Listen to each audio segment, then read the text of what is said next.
Garding! Babalatan kita ng buhay.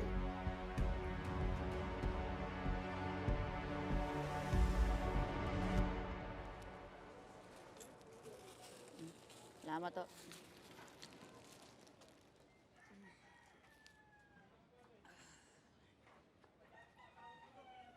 Hoy! Hoy, ikaw! Hindi, mag-usap tayo. Hoy! Mag-usap tayo.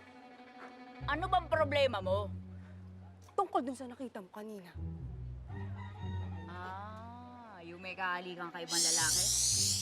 Huwag kang maingay. Huwag kang maingay, mamaya marinig ka dyan. Wala yun, ano ko lang yun. Friend ko yun. Nag-outing? Naghalikan? May allowance ka as a friend? Betty, tigilan mo ako. Hindi ako tanga, alam ko kung anong nakita ko. Ano ba? Hindi pwedeng malaman ni Carding to. Bakit hindi ba pwedeng sabihin na may sugar daddy ka? Ano ba? Ano bang pakialam mo, ha? Malay mo naman, maintindihan ka ng tao. Basta! Hindi pwedeng malaman ni Carding to. Hindi mo pwedeng sabihin kay Carding kung ano yung nakita mo. Pag ako, dedo ko, wala naman ako masisihin eh. Kung hindi ikaw. Hoy, para lang malaman mo ha, mabait ako na kaibigan. Napakabait, oo, mabait-bait ko. Pero kapag nakaaway mo ko, demonya ako. Oh, Parang ang tamlay mo ngayon, kuya. Dahil ba napagalitot na kagabi ni Kuya Carding? Okay lang yun. Ang importante, may bahay tayo. May pagkain tayo. Tsaka, hindi sila nananakit.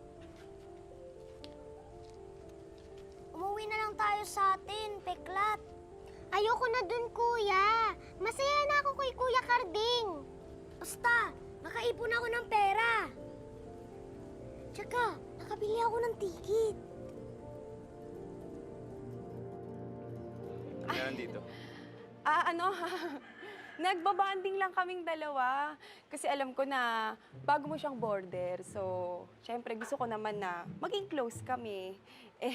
Gusto ko kasi lahat ng friends mo. Friends ko din. Dino, huwag kamay lang dito. Mabait naman to eh. Gadla lang. Kagating kita dyan eh. Ha!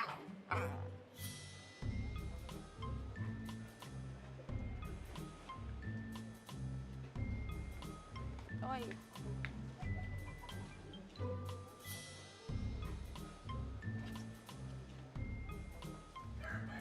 Irap-irap ka ba? Hoy, ikaw ha? Pag ako tinrider mo, hindi lang kita kakagatin. Lalapain kita ng buong buo. Ha! Ha! Toothbrush ako, no?